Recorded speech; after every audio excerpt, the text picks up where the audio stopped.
하나님의 말씀은 마가복음 9장 30절에서 50절입니다. 마가복음 9장 30절. 그곳을 떠나 갈릴리 가운데로 지날새 예수께서 아무에게도 알리고자 아니하시니.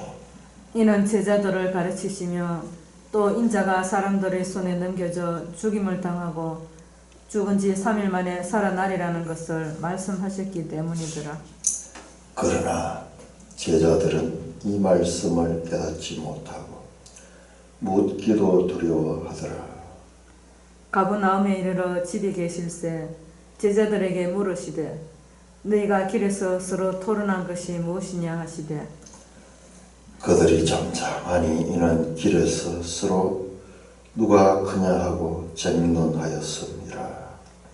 예수께서 앉으사 12 제자를 불러서 이르시되 누구든지 첫째가 되고자 하면 무사람의 끝이 되며 무사람을 섬기는 자가 되어야 하리라 하시고 어린아이 하나를 데려다가 그들 가운데 세우시고 안으시며 제자들에게 이르시되 누구든지 내 이름으로 이런 어린아이 하나를 영접하면 곧 나를 영접함이요 누구든지 나를 영접하면 나를 영접함이 아니요 나를 보내신 이를 영접함이니라.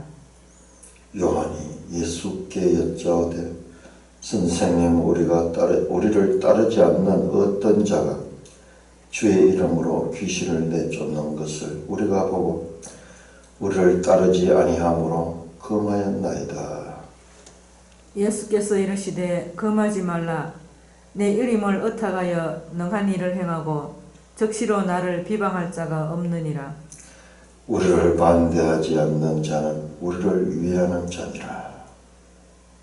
누구든지 너희가 그리스도에게 속한 자라 하여 물 한 그릇이라도 주면 내가 진실로 너희에게 이르노니 그가 결코 상을 잃지 않으리라. 또 누구든지 나를 믿는 이 작은 자들 중 하나라도 실족하게 하면 차라리 연자 맷돌이 그 목에 매어 바다에 던지는 것이 나으리라. 만일 내 손이 너를 범죄하게 하거든 찍어버리라. 장애인으로 영생에 들어가는 것이 두 손을 가지고 지옥 곧 꺼지지 않는 불에 들어가는 것보다 나으니라. 만일 내 발이 너를 범죄하거든 찍어버리라. 다리 저는 자로 영생에 들어가는 것이 두 발을 가지고 지옥에 던져지는 것보다 나으니라. 만일 내 눈이 너를 범죄하게 하거든 빼버리라. 한 눈을 가지고 하나님의 나라에 들어가는 것이 두 눈을 가지고 지옥에 던져지는 것보다 나으니라. 거기에서는 구더기도 죽지 않고 불도 꺼지지 아니하느니라. 사람마다 불로서 소금치듯 함을 받으리라. 소금은 좋은 것이로되 만일 소금이 그 맛을 잃으면 무엇으로 이를 짜게 하리요. 너희 속에 소금을 두고 서로 화목하라 하시니라. 하나님 아버지, 주님께서 친히 가르쳐 주신 이 말씀을 잘 헤아릴 수 있도록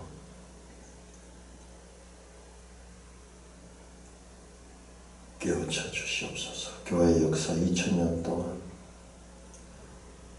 이 기록된 하나님의 말씀에 대한 깨달음이 더욱더 원만해지고 더욱더 공의롭게 해석되어지도록 인도하였었는데 시대의 끝자락에 있는 우리에게는 그 이전의 믿음의 선배들이 보지 못했던 것까지 볼 수 있는 그와 같은 은혜도 내려주셨어요. 하나님의 뜻이 더욱 바르게 깨달아지고 증거되게 하옵소서. 예수님 이름으로 감사하며 기도드리옵나이다. 아멘.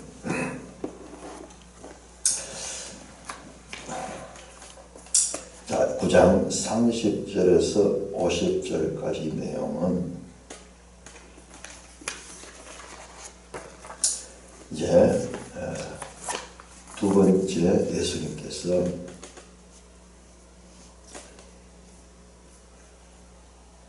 순환 잡히시고 그 다음에 죽으시고 부활할 것이다 라는 말씀을 하시는 내용입니다. 31절 보면 이러한 제자들을 가르치시며 또 인자가 사람들의 손에 넘겨져 죽임을 당하고 죽은 지 사흘 만에 살아나는 것을 말씀하다. 두 번째 8장에서 10장까지 그 중간달 갈릴리 사역과 예루살렘으로 가는 그 중간에 있는 이 가운데서 주님께서 이제 고난과 부활에 관한 말씀을 하셨죠. 자, 반드시 고난과 부활입니다. 사람들의 손에 넘겨져 죽임을 당하고 죽은 지 사흘 만에 살아나리는 것을 말씀하셨다. 반드시 이 두 가지인데 우리 지금 매일 성경도 보면은 전체 그 해설합니다. 순환의 시간을 앞두시고 제자도에 대해 교훈하십니다. 순환과 영광 또는 순환과 부활 반드시 이 두 가지가 나와야 되는데 31절 32절 해설에도 순환 예고를 듣고 우리에게 느껴지는 건 이 죽는다고 하는 이것만 순환에 대한 것만 크게 느껴지니까는 교회도 마찬가지로 제자들도 그랬고 지금 교회도 이 말씀을 그냥 순환으로만 보고 있는데 아니에요. 순환과 부활입니다. 부활. 결론은 부활입니다. 이런 부분에서 우리는 이전 시대보다도 더 넓게 봐야 돼요. 예수님이 죽으시고 부활하시고 성천하시고 보좌 우편에 성령을 보내주시는 그 사역까지 이어지는 그것의 핵심이 있는데 자꾸 십자가의 죽으심에 다 초점을 맞춰보니까는 그것은 마귀가 승리하는 거예요. 십자가의 죽음은 마귀의 승리고 부활은 주님의 승리고 부활하실 뿐만 자신만 부활하실 뿐만 아니라 보좌 우편에 올라가서서 성령을 주셔가지고 자신처럼 제자들이 교회를 통하여서 승리의 삶을 살아갈 수 있도록 하는 것이 바로 십자가의 승리를 가리키는 건데요. 십자가의 패배를 지나치게 우리가 확대해서 보고 있다. 자, 반드시 이 말씀 순환과 그리고 영광에 관한 이 말씀을 한 다음에 첫 번째도 그렇고 첫 번째도 그 말씀을 하시고 하신 것이 누구든지 나를 따르거든 자기를 부인하고 자기 십자가를 지고 따라야 된다. 살고자 하는 자는 죽을 것이요 죽고자 하는 자는 오히려 살게 될 것이라 하면서 제자의 삶의 기본 원리를 말씀하셨습니다. 오늘도 마찬가지예요. 두 번째 이렇게 십자가의 죽으심과 부활을 이 말씀하시고 난 다음에 예수님께서 제자들의 삶이 어떤 태도로 살아야 될 것을 말하는 거예요. 가버나움에 이르러 33절입니다. 33절 가버나움에 이제 길에서 이것은 요 8장 22절에서 10장 52절까지 요 중간 단락 요 부분은요 전부 길에서 이 말씀하는 길에서 그 노중에서 너희가 길에서 서로 토론한 것이 무엇인가. 예수님께서 집에 계실 때 제자들에게 물으시되 제자들을 불러가지고 쭉 올 때 예수님은 앞장서서 가셨는지 제자들과 떨어져서 가니까 같이 가는 거 아니에요. 제자들끼리는 논쟁하면서 따라갔어요. 근데 예수님께서 그 이야기를 다 들었어요. 다 아시고 제자들에게 묻습니다.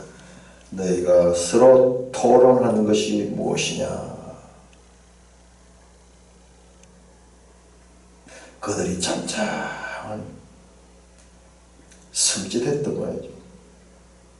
무슨 이야기 했느냐. 그들 길에서 누가 서로 크냐 하고 쟁론했다. 내가 먼저 불림을 받았고 내가 이 12 제자 가운데 가장 큰 자야. 하나님 나라가 오면은 내가 높은 자리에 있을 거야. 내가 주님의 우편에 있을 것이고, 너는 좌편에 있을 것이고, 나머지는 그 밑에 있을 거야. 소위 피라미드 구조에 대해서 말씀하고 있어요. 누가 크냐 그러면 바로 이 점점이다. 여기에 주님이 있다면은 그 주님의 그 소위 이 세상 가치요, 세상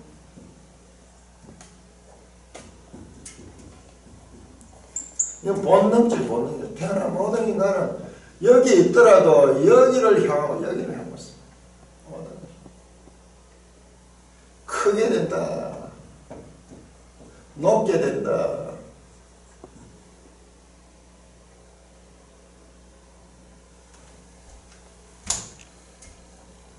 세상 나라의 가치관, 세상 나라. 이게 바로 창세기 6장에 나오던 2절의 신자, 신의 아들들의 이 세상에서 신의 아들이라 하는 이 왕들, 이 세상의 왕들의 가치관이잖아요. 자기 마음대로, 욕심대로 하는 거잖아요. 자, 사도 바울이 여기에 대해서 정확하게 설명을 에베소 2장, 에베소 2장. 야, 이게 우리가 다 아는 내용이지만 그 아는 내용이 더 정확하게 깨달아지는 것이 이게 자라난 거예요. 자라난다. 2장 1절부터 보겠습니다. 그는 허물과 죄로 죽었던 너희를 살리셨도다. 그때 너희는 그 가운데 행하여 이 세상 풍조를 따르고 공중의 권세 잡은 자를 따르서니 곧 지금 불순종의 아들 가운데 역사하느니라. 이 세상 풍조, 이 세상의 풍조입니다. 가치관 관계 풍조죠. 이 세상 풍조. 그때에 그냥 모든 세상이, 모든 세상이 전부 이 가치관 속에 있습니다. 이게 세상 나라예요, 세상 나라예요. 그런데 이 가치관 속에 꼴지어지고 그 가치관 밖에 알지 못하는 사람들에게 하나님 나라는 그게 아니에요. 저 가치가 아니에요.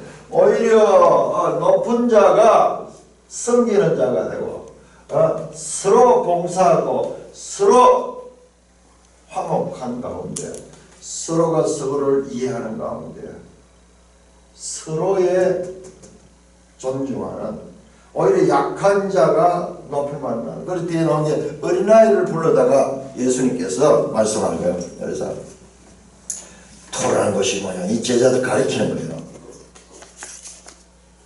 그러니까 제자들이 잠잠하게 주님이 사늘하게 물었던 것 같아요.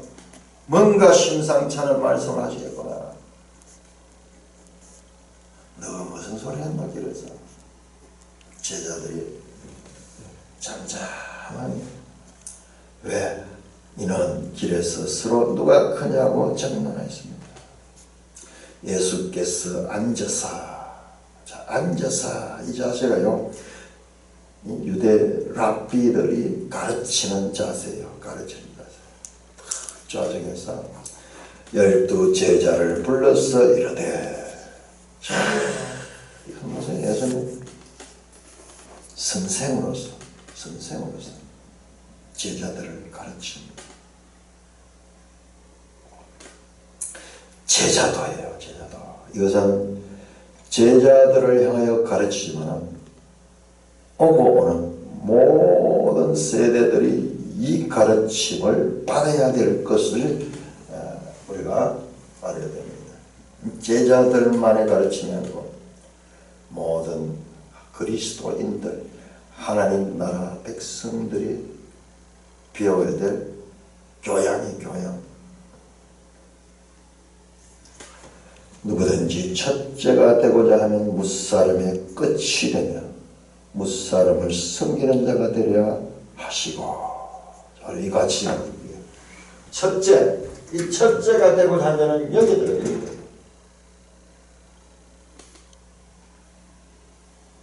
완전 세상 피라미드, 이 견고함 절대 흔들리지 않잖아. 밑변이 이렇게 넓기 때문에 넘어뜨려도 넘어뜨리지 않는 이것이 완전히 이렇게 디벼버리니까 이게 불가능하다는 이게. 이런 식으로 이걸 디벼버려. 엄청난 가치관의 혁신이고 그야말로 개혁.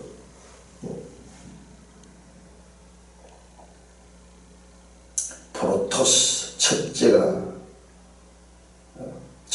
되고 높은 자리에서 나오는 여러 사람의 끝이 되고 이 단어가요. 헬라어로 첫째는 프로토스, 그 다음에 끝이다. 무사람의 끝이라 해서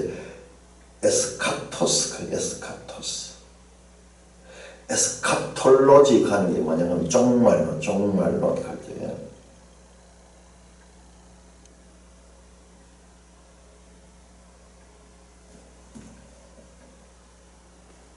하나님 나라의 큰 자가 누구냐?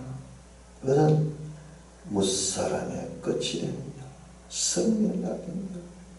무사람을 끝이 된다는 건요, 무사람의 종이 된다는 거예요. 섬긴다 하니 디아코니아스, 이게 종이라는 거죠. 종이 되었다. 세상에는 높은 자는 지배하는 자. 지배하며 여기서 지배라 하는 말은 다른 사람 억눌러 지배하는 거예요. 이 가치관이 이 가치관이 전도되어서 지금 이와 같은 새로운 가치관을 제시합니다. 여기에는 높고 낮음이 없습니다. 이 원탁에는 높고 낮음이 없습니다. 전부 다 평등하게.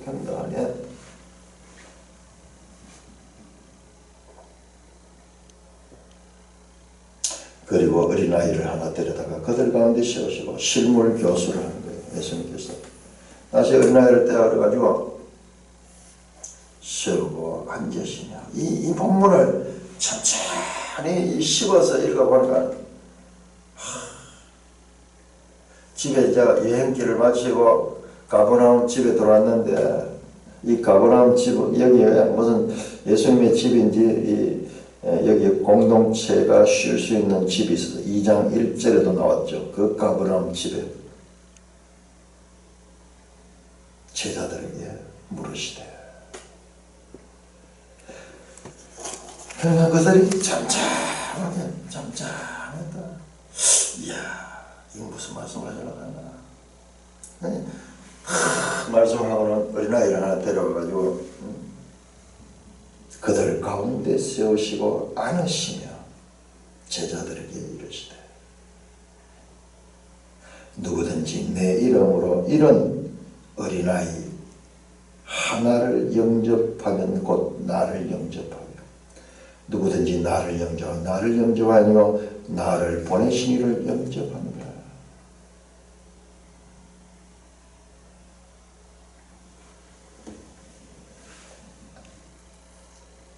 어린아이는 이 세상 가운데서 가장 이 존중받지 못한 그와 같은 계층이에요.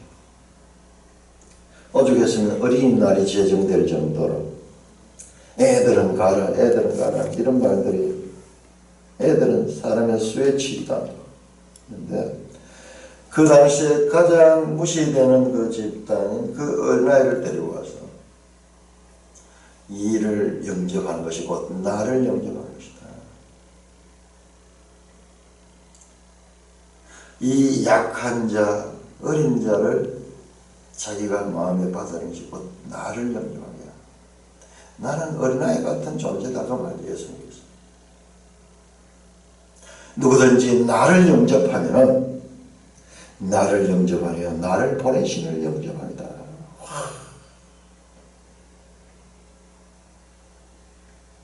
이 어린아이같이 연약하고 어른의 보호가 없이는 살아갈 수 없는 의존적인 존재인 이 어린아이가 그 어린아이를 그 약한 자를 영접하는 것이에요. 나를 영접하는 것이다. 말도 안 되잖아요. 어린아이를 무시하고 지배하는데, 근데 그 어린아이를 환영하고 그를 받아들이는 것이 나를 영접하며, 누구든지 나를 영접하면 나를 보내신 이를 영접함이니라. 영접하는 자 곧 그 이름을 믿는 자에게 하나님의 자녀가 되는 권세를 주셨다. 우리는 하나님의 자녀가 되는 권세 생각할 때 그 권세, 우리도 이 피라미드 위층에 가는구나 그 생각하는데, 그 권세는 그와 같은 권세가 아니고 섬길 수 있는 권세. 말이 안 되죠. 오래된 미래처럼 말이 안 되는 단어입니다. 섬기는 권세. 세상은 지배하는 권세밖에 알지 못하지만 새로운 교훈이 나와요. 새로운 교훈은 섬기는 권세죠. 새로운 교훈. 그야말로 이것은 듣도 보도 못한 새로운 교훈이다. 새로운.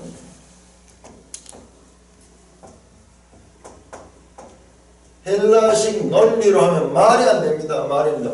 오래된 미래. 가능합니까? 불가능하잖아요. 논리상으로 있을 수 없는 일입니다. 그런데 우리 히브리적 사고 속에는 이게 가능해요. 이게 가능해요. 섬기는 왕. 섬기는 왕. 이게 이 세상의 가치관이에요. 이게 원래 하나님이 주신 다스림입니다. 이게 원래. 근데 우리는 죄가 들어오고부터 시작해서 무조건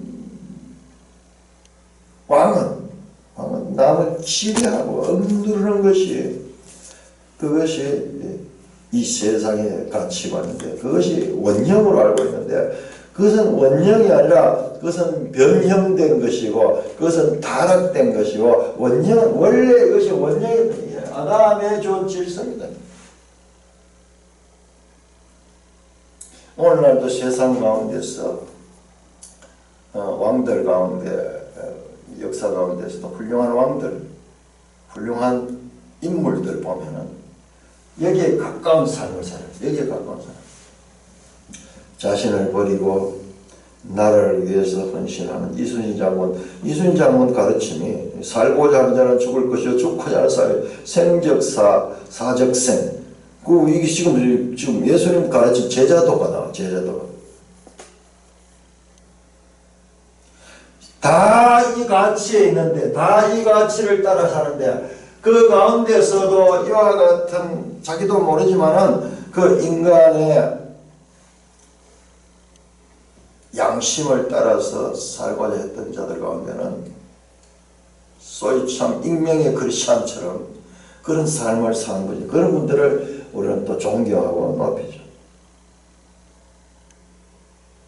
비폭력으로 저항했던 간디 같은 사람을 높이는 이유도 그 삶이 이게 제자도의 삶을 닮았어.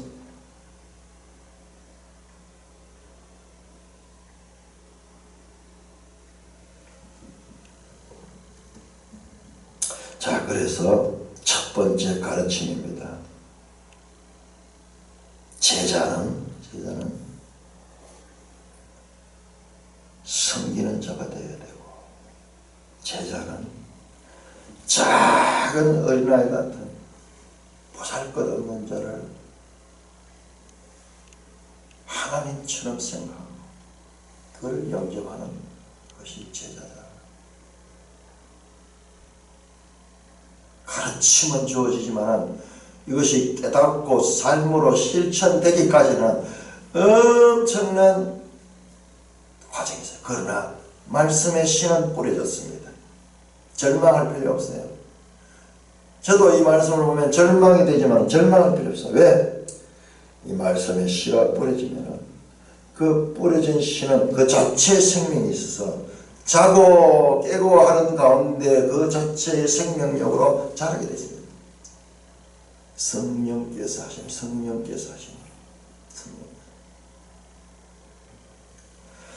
38절입니다. 요한이 예수께 여짜오되. 자, 이런 부분도 아주 특이해요. 지금 주로 베드로가 말했는데 요한, 이 사도 요한이 사도 요한. 복음서를 자세히 보면 사도 요한의 성격이 나와요. 사도 요한. 과거의 사도 요한의 성격이 나온다고. 다른 복음서에 보면은 요한이 사마리아를 지나가려고 하는데 사마리아 사람들이 예수님 일행을 거부했습니다. 그때 요한이 앞장서 튀어나와요. 이놈들, 이 사가지 없는 놈들, 하늘에서 불을 내려가 저들을 망하게 합시다. 아주 과격한, 베드로 못지않게 성격이 급한 요한을 봅니다. 자, 여기도 이번에 그와 비슷한 사건의 요한이 등장. 요한이 예수께 여쭤오되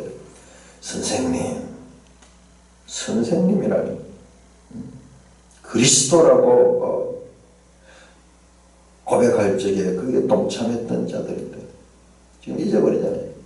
입술의 고백과 삶의 현장에서 너무나 격리되는 제자들의 모습을 볼 수 있습니다. 우리를 따르지 않는 어떤 자가 주의 이름으로 귀신을 내쫓는 것을 우리가 보았습니다.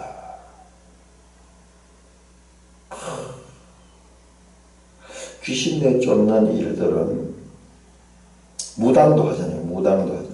그런데 주의 이름으로 귀신을 내쫓는 그 큰 무리들이 주님을 따라다니면서 주님이 하시는 걸 보고 자기도 그 주님의 이름을 가지고 나사렛 예수 그리스도의 이름으로 귀신을 쫓아내니까는 귀신이 쫓겨나는 거예요.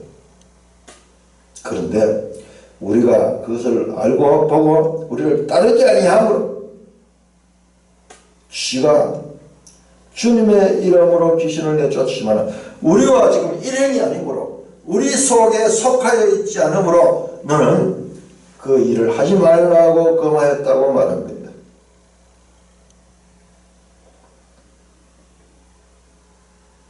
제자들이요, 깨닫지도 못하고 실천하지도 못하면서 무엇을 가지고 있느냐? 특권의식, 배타주의, 편협하게 우리는 이제 주님을 가장 가까이서 모시고 있다. 그러나 우리에게 속하지 않는 자는 그것은 정통이 아니다. 정통이 아니다.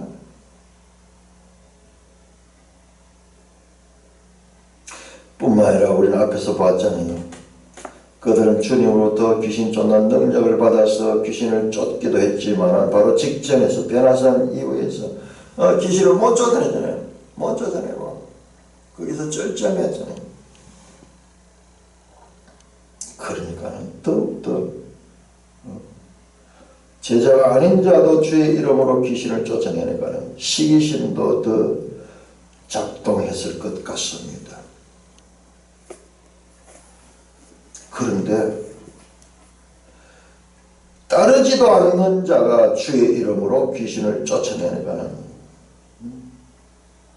자존심과 그들의 특권의식에 심각한 손상을 입었을 것을 예상할 수 있습니다. 만약 그들이 자기들의 실패만 없었더라도 좀 관용했을 수 있을 텐데 자기들도 하지 못하는 자 일을 이 제자가 아닌 자가 행하는 거예요. 자, 이 일을 조금 더 확대해서 봅시다. 이 일이 누구냐 그러면 이게 바로 지금 예수님을 책잡으려고 예루살렘에서 파송된 바리새인들의 태도와 다를 바가 없는 거예요. 원리는 똑같은 거예요. 바리새인들이 왜 예수님을 시기하고 질투하고 마침내 죽이기까지 하는데 나갑니까?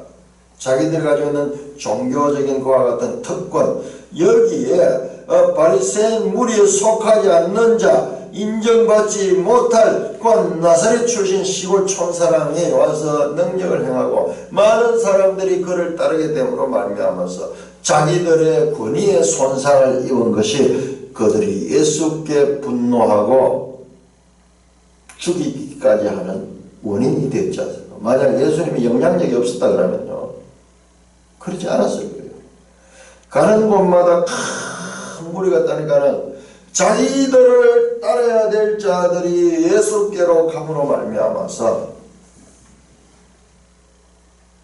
거기에서 큰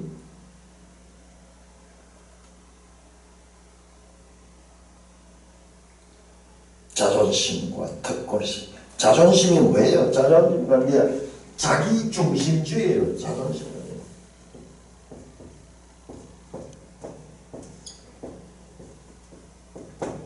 항상 우리의 마음은 내가 여기거든. 내가. 이거는 죄는 우리는 죄를 갖다가 드러난 것과 같은 악행을 죄라고 생각하기 쉬운데, 그보다 더 그런 죄, 이것이 바로 마음의 마음. 지금 제자들이 말씀을 들어도 깨닫지 못하는 이 마음이 문제예요. 마음이 굳어있잖아요. 마음이 미련하잖아요. 죄는 먼저 마음을 굳어버리면, 마음을 미련하면, 그걸 더 자세히 보면 자기중심주의라는 그와 같은 패러다임 속에 모든 것을 가다놓는 거예요. 자, 이게 교회 역사를 보면요. 끊임없이 이와 같은 제자도의 가르침을 벗어난 역사가 교회 역사입니다.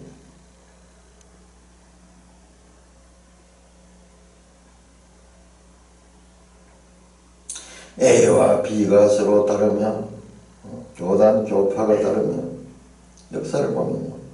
어제 정동수 목사 이야기하는 자기들 주장은요, 더 근원적이라는 거예요. 그 하나님 아들을 그 천사로 보는 그 해석이 더 그런, 보는 건 사실 초대교회 교부들도 그런 주장을 많이 했는데, 그러면서 어거스틴이라는 사람이 등장해가지고 그 사람이 셋의 후손이라고 그렇게 해석함으로 말미암아 그때 이후로 전부 그렇게 갔다가 이야기하면서 우리가 더 옳다. 어거스틴을 완전히 저 사람들은 최고 이 악의 원형자로 그렇게 생각합니다. 과연 그럴까요? 저도 과거에 그랬어요.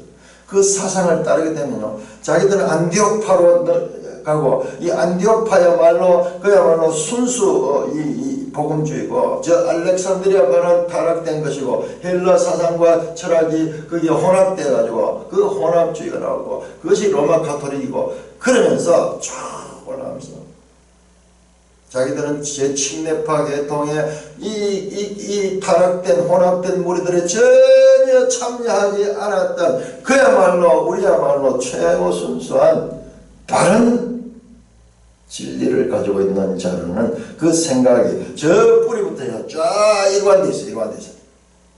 그래서 자기들 성경 그것만이 바른 성경이에요. 그 바른 성경이에요.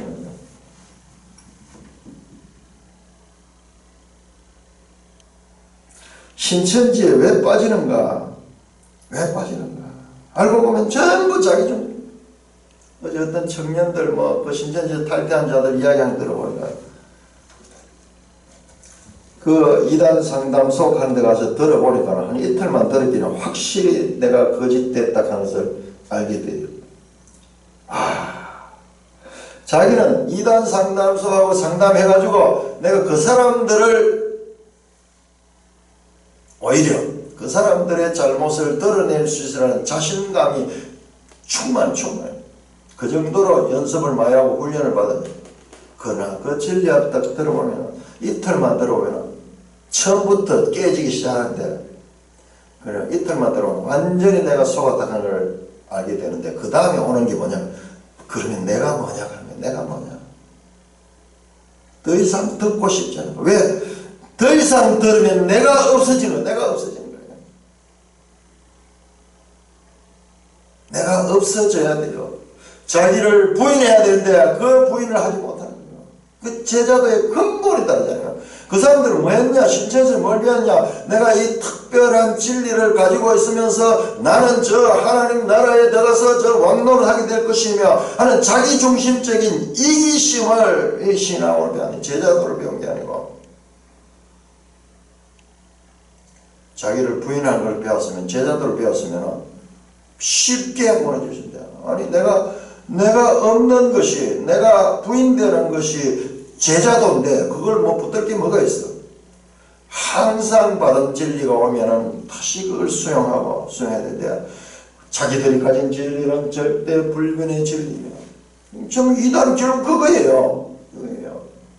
아무리 좋은 이야기하고 신사적인 이야기하는 것 같아도 자기들은 뭐 모든 것을 다 포용하는 것이 그렇게 이야기하면서도요, 그 속에 정말 그 이야기하는 것을 보면요, 그 부드러운 미소를 짓고 편안하게 자기들이 사도신경 안 하는 거 왜 하는가 하면 말하는 게 모든 게 다 맞는 이야기, 다 맞는 이야기 하는데, 그러나 얼마나 그것이 부족한지 몰라요. 그러니까는 이단만이 문제가 아니라 이단이 아니라고 하면서도 이단적인 사상을 가지고 있는 교회들이 얼마나 많은지 몰라요. 그게 교회 역사예요. 끊임없이 어떻게 하냐, 끊임없이 자라가야 된다 하는 거야. 자라가야 된다. 거기에 함몰되어 있으면은 그때부터 판단하는 거예요. 아, 저건 틀렸다, 저건 틀렸다. 그렇게 판단하면서 내만 옳다. 사실 그 이야기를 하고 있는 거예요. 그 표면의 말과 이면의 생각이 다른 거예요. 지금 그 원형이 지금 여기 나오는 거예요. 제자. 그러니까 예수님의 가르침이 어마어마한 거예요. 이 단순히 제자가 아니라 2000년 교회 역사에 대한 가르침입니다. 잘하는 것이다. 하나님 나라는 잘하는 것이다. 고정된 것이 아니라 굳으면 안 된다. 진리에 대한 깨달음도 새로 오면은, 아 그렇습니다, 전체적으로 보고 더 밝은 깨달음을 때 그것을 수용할 수 있는 부드러운 마음, 그리고 구원 계시의 발전성, 아 성경 이 전체가 발전성을 가지고 있구나 하는 것을 보게 되면은 그렇게 거기에 빠지지 않아요. 빠지지 않습니다.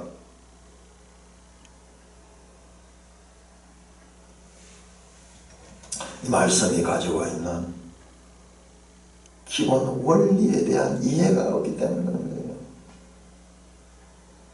성경은 명제적 진리를 제시하는 책이 아니고 구속사적인 그 발전성을 통하여, 지금 이 제자도를 아무리 가르치면 알지 못하지만 이 제자도가 사도행전에서 등장해요.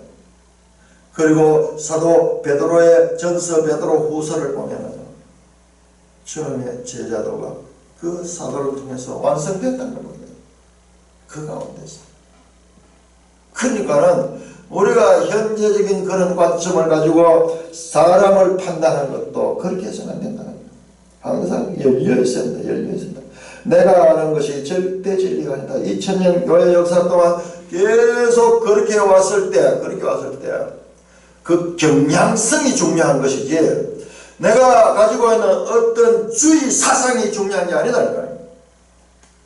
그 경향성을 가지고 있으면 바른 진리로 나가게 될 거예요. 반드시 나가게 될 것이고, 그러나 그것조차도 내가 바른 것을 가지고 있다는 그 주의 속에 빠지게 되면은, 개혁주의도 거기에 빠지게 되면 그때부터 또 하나의 분파주의가 되는 분파주의. 그래서 이 유명한 종교개혁자들의 말씀이 있습니다. 개혁은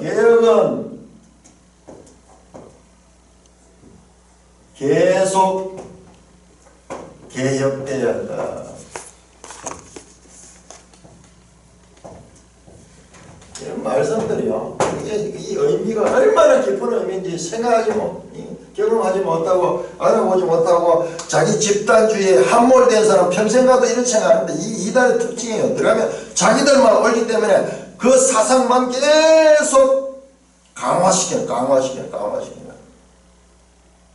그게 이단이에요.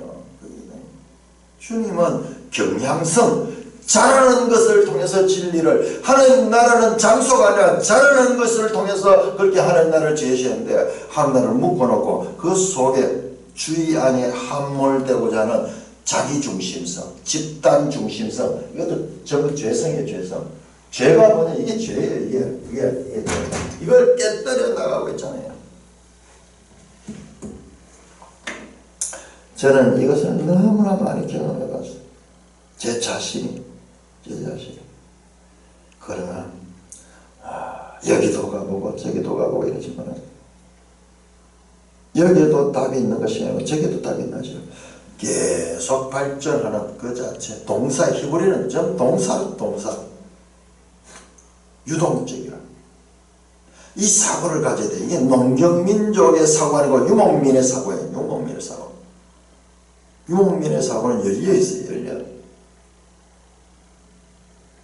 농경민은 곧 대안이 빤하잖아요. 그런 유목민을 가보면 전혀 경험하지 못한 세계가 있는 것을 아는 거예요. 그러니까 나를 절대화시키지 않는 거예요. 그러니 열린 사고가 열린 사고.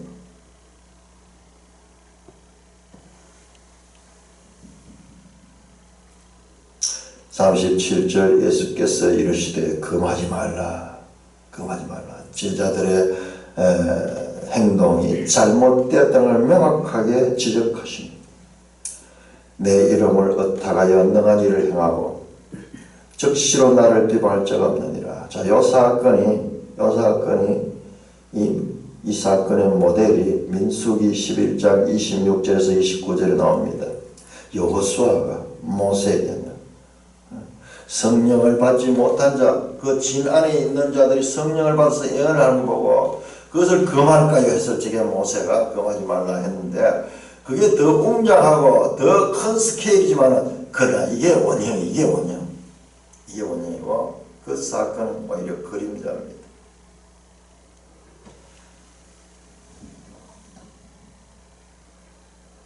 우리를 반대하지 않는 자는 우리를 위하는 자니라. 누구든지 너희가 그리스도께 속한 자라여 물 한 그릇 주면 내가 진실로 내게 그가 결코 상을 잊지 않으리라. 자, 이 말씀은요, 우리가 잘 봐야 돼. 1세기 제자들이 있어요. 물 한 그릇 주고 그리스도에게 속한 자라고 그렇게 그들에게 이 그리스도께 속한 자를 밀고 해야 되고 그렇게 속한 자와 같이 있으면 죽임을 당할 수 있는 위험상입니다. 그런데 그런 가운데서도 인정해요. 우리 어제 그렇게 이 관에서 사람들이 나와가지고 예배 드린지 안 드린지 그걸 조사하러 나왔다 그러면서 그 얼마나 불쾌합니까? 이게 무슨 체제가 이러죠.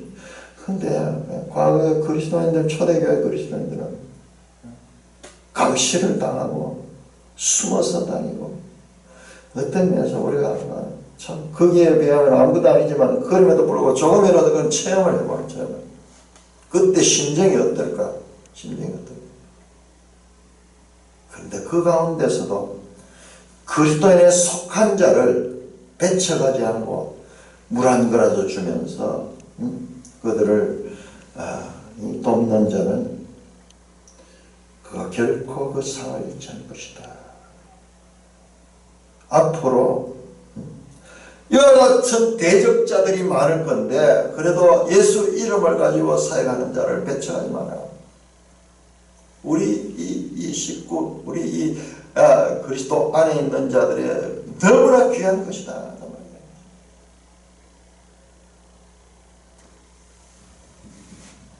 지금 북한에서 만약 우리가 그리스도인이라고 그런데 주위 사람들이 알게 됐는데 그걸 입만 다물어줘도 뿐만 아니라 오히려 위로해주는 말을 한마디 해줘도 그것이 얼마나 큰 거지 뭐. 그런데 밀고 해버려요. 밀고 하도록 그런 처리가 됩니다.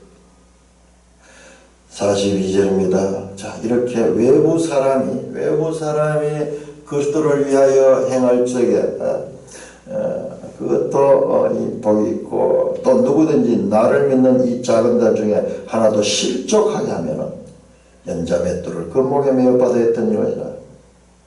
또 외부적으로 누가 있느냐? 내 믿는 사람을 실족하게 한다. 믿는 이 작은 자들 실족하게 한다. 이들을 넘어뜨리게 하잖아요. 밀고 한다든지 이들에게 이 대적한다든지 그렇게 하면은 차라리 연자 맷돌을 그 목에 매어 받아야 되니까 이 문맥을 통해서 보면은 그만큼 귀하다는 거예요. 하나님의 백성이 귀하다는 그 말이잖아요. 예수 이름으로 귀신 내쫓고 그렇지만은 예수를 따르지 않더라도 그 사람이 그렇게 귀하다는 거예요. 전부 대적적인데 그런 자가 얼마나 귀한지 몰라요. 자, 그런 다음에 이제 내부적인 죄로 들어갑니다. 만일 네 손이 너를 범죄하거든 찍어버리라. 장애인으로 영생에 들어간 것이 두 손을 가지고 지옥 곧 꺼지지 않는 불에 들어가는 것보다 나으니라. 45절 만일 내 발이 범죄하거든 찍어버리라. 다리 저리지 영생에 들어가시 두 발을. 그 다음에 47절 만일 내 눈이 너를 범죄하거든 빼어버리라. 자, 지금 여기에 손과 발과 눈 이것이 쭉 이어지면서 똑같은 형식을 가지고 말씀합니다. 자, 영생에 들어간다. 영생에 들어간 것이 그 다음에 영생에 들어갈 45절 나오고요. 그런데 47절에는 하나님 나라에 들어가는 것, 영생과 하나님 나라의 동질성.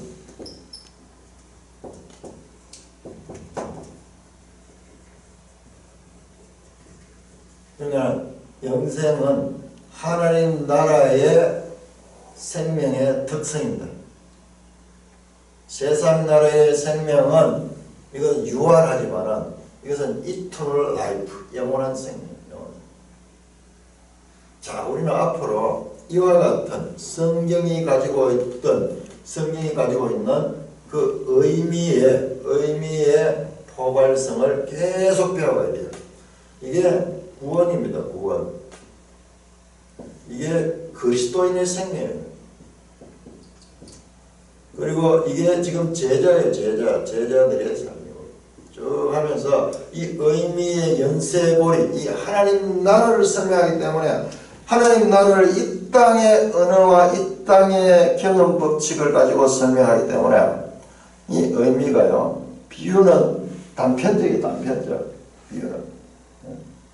그러나 진정한 의미는 이렇게 포괄적이고 이렇게 다양한 이것도 의미의 에스컬레이션, 의미의 진행이죠. 의미가 자라는 거죠. 의미가 자라는 고정된 한 단어에 매이지 않고 그 의미가 가지고 있는 이와 같은 발전성이 그 속에 있다는 거예요.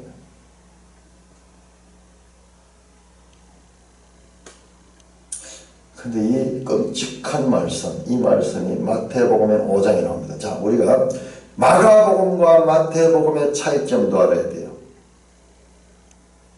제가 아직까지 자세하게는 지금 연구를 못했는데 슬쩍 보면서 지난번에 그 헤아림 있죠. 헤아림. 너희가 헤아림, 그 헤아림으로 헤아림 받을 거 이것이요. 다른 복음서에는 실제로 그 헤아림은 대를 대어가지고 재는 거예요. 미주얼. 대는. 그 문맥이 나와요. 그 말씀이 나와요. 근데 마가복음 그 뜻이 아닙니다. 그리고 이 말씀 마태복음 5장에 나오잖아요. 마태복음 5장에 산상수훈에 나오잖아요. 그러나 여기서는 또 가버나움 집에서 하시는 말씀이에요. 자, 그럼 왜 이 말씀이 거기는 거기 돼 있고 여기 돼 있고 이 말씀들을 예수님께서 반복해서 했을 거예요. 그러니까 이 복음서의 연속성과 차이성을 잘 알아야 돼요. 다 같은 이야기지 아닙니다. 같은 이야기 같으면서도 다른 점이 있어요. 그러니까 복음서를 통하여서 말씀하지 않은 것이 주제 강조점이 차이가 있다는 거예요. 그리고 그 대상도 차이가 있고. 자, 왜 그러느냐? 거기에는 어디냐? 거기는 지옥이에요. 지옥. 공통점으로 지옥이 나옵니다. 영생과 지옥, 하나님 나라와 지옥 나옵니다. 구더기도 죽지 않고 불도 끄신 영원한 불이다. 영원한 불. 그 속에. 그런데 그 고통 가운데 죽지 않는다. 구더기도 죽지 않는다. 불도 꺼지지 않는다. 죽지 않으면서 고통을 당하는 곳이다. 끔찍한 끔찍한. 자, 문제는 다음 49절 50절이 전혀 다른 이야기로 지금 이야기하다 갑자기 사람마다 불러서 소금 치도를 한번 받으라. 그 불 속에서 사람이 막 소금 치듯이 그 고통을 당한다. 그 말인가? 소금은 좋은 것이다. 만약 소금이 그 맛을 잃으면 무엇으로 이를 짜게 하리요? 너희 속에 소금을 두고 스스로 화목하라.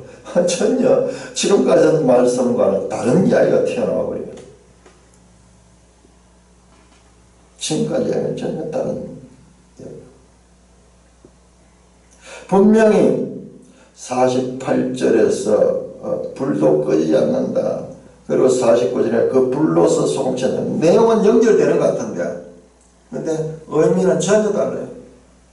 무슨 아무 말 잔치같이 되어버렸잖아요. 갑자기 왜 소금을 뭐 주고 그 이야기 되어버려요. 끝말 잇기가 되어버렸잖아요. 자, 그런데 이 부분은 지금 맵성경도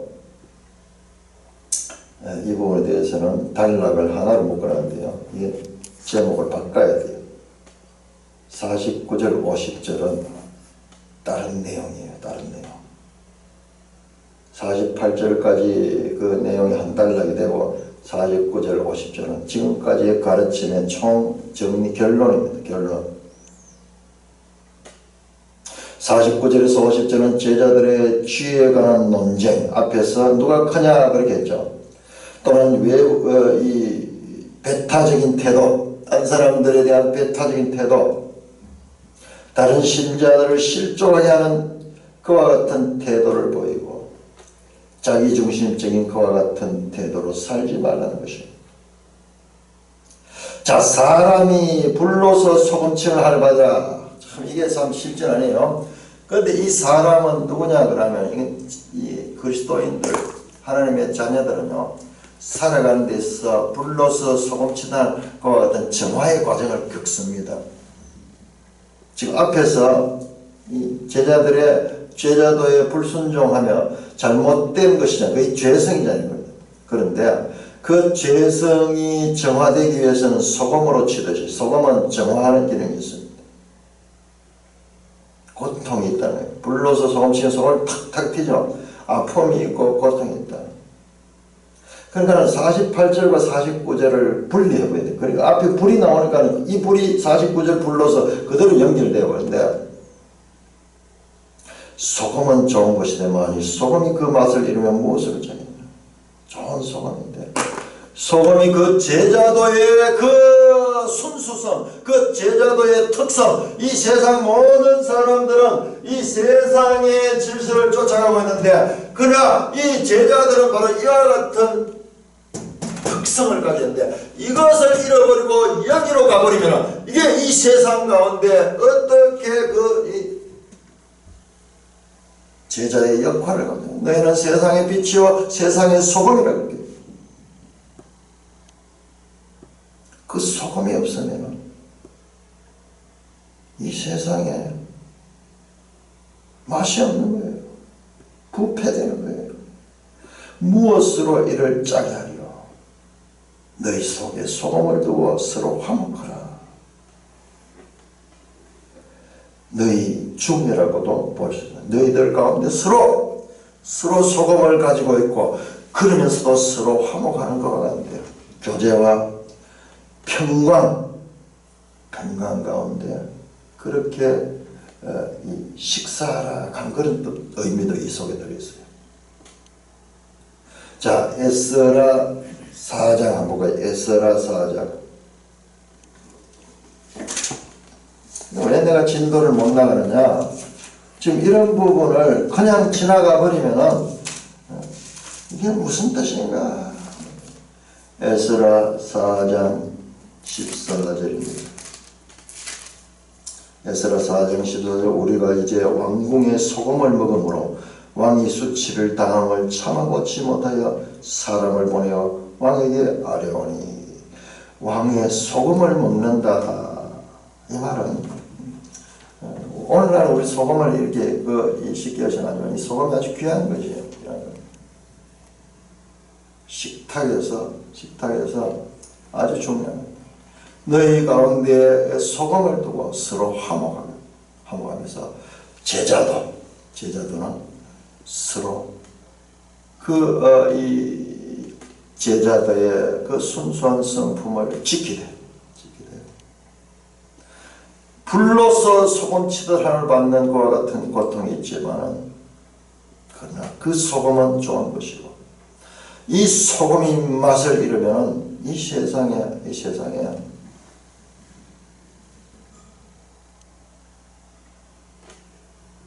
아무것도 그 세상을 짜게 해서 맛을 낼 수 있는 자가 없다. 너희 속에 소금을 두고 서로 화목하라 하시니라. 제자들은 세상의 소금 같은 존재입니다. 마태복음 5장 10절에 너희는 세상의 소금이다. 우리는 확신을 타협하지 않고서도 다른 사람과 교제할 수 있습니다. 타협해가지고 내 맛을 다 잃어버리고 그냥 같이 죄성의 이 세상 가치관에 들어가지 않지만은 그러나 이 가치관을 가지고도 이 속에 들어가서 그 맛을 잃지 않아요. 우리는 같은 생각을 가지지 않을 수도 있습니다. 앞에 나왔던 그 귀신 쫓아내는 예수를 따르지 않지만 그 사람과 서로 다르지 않습니다. 교파도 다를 수 있고 성경에 대한 이해도 다를 수 있습니다. 그럼에도 불구하고 그리스도 안에서 같은 마음은 가질 수 있어야 됩니다. 네, 정동수 목사 설교를 들어보면 꼭 그 어거스틴에 대한 그 원한 맺힌 사연이 나와요. 항상 나와요. 어거스틴도 부족한 사람이에요. 그 어거스틴이 절대적인 존재 아니에요.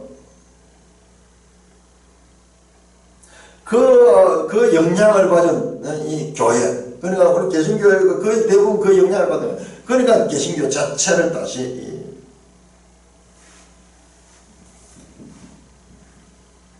지적하는 것은 자기들만 옳다는 거예요. 자세히 보시면요, 설교 보면은 많이 나와. 우리가 왜 사도신경을 하지 않는가? 그러면서 자기들대로 참 논리를 펴요. 정말 위험해요. 잘 분별하지 못하는 자, 그 사람 지금 뭐 인기 좋고 그 사람 좋은 말 많이 하니까는 이렇게 설교를 듣고 글로 큐웃 하다가 가면서 어디로 들어가냐? 바로 그 틀 속에 들어가게 돼요. 그 틀 속에 들어가면 100% 그 속에 들어갑니다. 무서운 거예요. 그 틀은.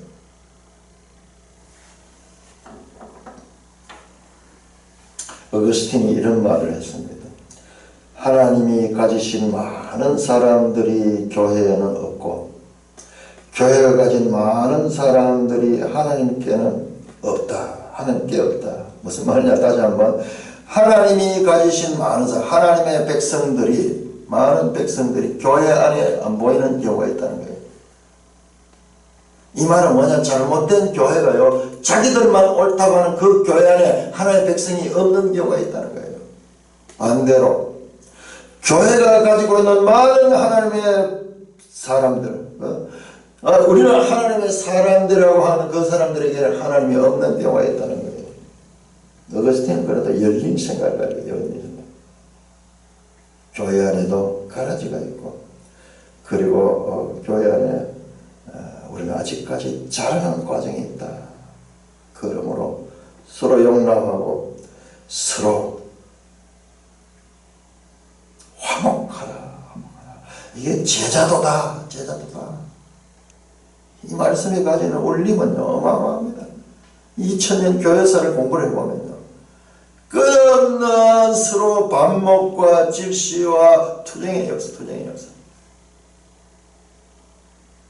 내 진리가 옳음을 가지고 남을 판단하고, 남을 그 판단을 받는 자는 다시 역공해서 그들을 판단하고, 이러면서 그리스도 안에서 화목이 아니라 그리스도 안에 분리의 역사를 우리는 볼 수가 있습니다. 그럼에도 불구하고 하나님께서 우리를 계속해서 한 권자에 머물려 일시적으로 빠질 수 있습니다. 이단에 빠질 수도 있고 어떤 주의 사상에 빠질 수 있습니다. 그것은 과정으로서 필요한 것이에요. 그럼에도 불구하고 내가 속하 있는 그 사상이나 그 주의가 모든 것이라고 생각하는 배타적인 생각은 가져야 돼요. 그때부터 마음이 굳어져. 부드러운 마음. 바리새인이 따로 있는 것이 아니라 오늘 우리 개혁주의자들도 우리 것이 옳다는 것을 많이 이야기하면서 다른 것을 무시해버리고 우리들만 옳다는 생각에 빠지기 시작. 그때부터 또 하나의 바리새인이 되는 거예요. 우리 성도들을 교제해보면 지금도 이런 문제가 그리스도인들 사이에는 얼마나 중요한지 알 수 없습니다. 우리의 일치는 하나님의 능력이 세상을 감명시키고 있는 악과 혼돈을 몰아낼 수 있는 표시입니다. 정말 그리스도인들 가운데 서로 화목하면서 일치를 이룰 적에 자, 진리를 보유한 채로의 일치입니다. 오늘 WCC하는 화해와 일치, 저 진리와 비진리가 합치는 그 일치, 거짓 일치가 아니라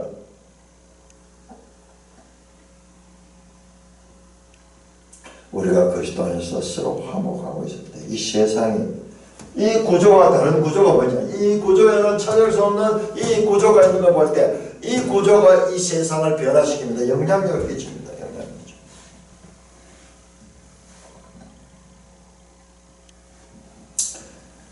찬송가 452